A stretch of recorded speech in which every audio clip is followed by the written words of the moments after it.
Cooking रेसिपीमध्ये तुमच्या सर्वांचं स्वागत आहे। आज आपण कांदा भजी बनवणार आहोत। कांदा भजी बनवण्यासाठी लागणारे साहित्य तुमच्या समोर ठेवले। आम्ही 2 कांदे घेतले आहेत।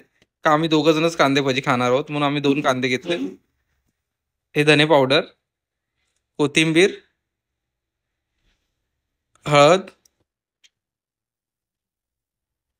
ओवा, लाल तिखट आणि हे बेसन। तुम्हाला जेवढे भजी बनवायचे असतील म्हणजे जशा क्वांटिटीमध्ये तसे तुम्ही साहित्य घेऊ शकता। चला तर रेसिपी स्टार्ट करूया। चला तर आपण आधी कांदा कापून घेऊया। कांदा कशा प्रकारे उभा कापायचा तो तुम्हाला मी दाखवतो। बारीक कापायचा नाही, उभा कापून घ्यायचा कांदा। अशा प्रकारे उभा आणि बारीक कांदा कापून घ्यायचा। तुम्ही छोट्या मोठ्या इक्विपमेंटचा पण यूज करू शकता, ज्या बारीक कापणाऱ्या खूप साऱ्या मार्केटमध्ये आहेत। फर्स्ट स्टेप आपली रेडी झाली आहे कांदा कापून। आता आपण त्यात लागणारे साहित्य टाकून घेऊ। चवीनुसार मीठ टाकायचं आहे आणि कांदा एकदम चिरून घ्यायचा असा बारीक। असं मीठ लावून घेतल्याने कांद्याला थोडं थोडं पाणी सुटतं, म्हणून त्यात पाण्याचा काही यूज करायचा नाही आहे। 1 चमचा हळद टाकूया। ओवा घेतलेला आहे, तो हातात जरा असा मॅश करून टाकायचा आहे।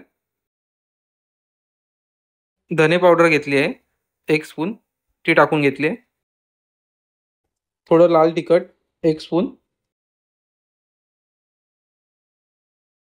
थोडीशी कोथिंबीर टाकून घेऊ। आता हे सर्व चांगल्या प्रकारे मिक्स करून घेऊ।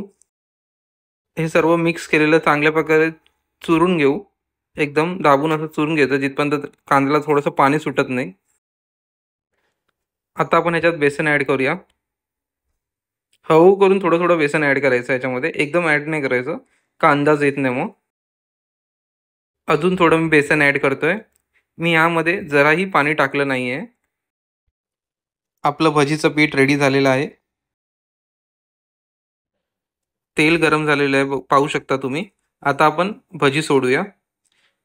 मी चमच्याने भजी सोडतोय, तुम्ही हाताने पण सोडू शकता। मी चमच्याने मला बरं पडतं तेला सोडायला।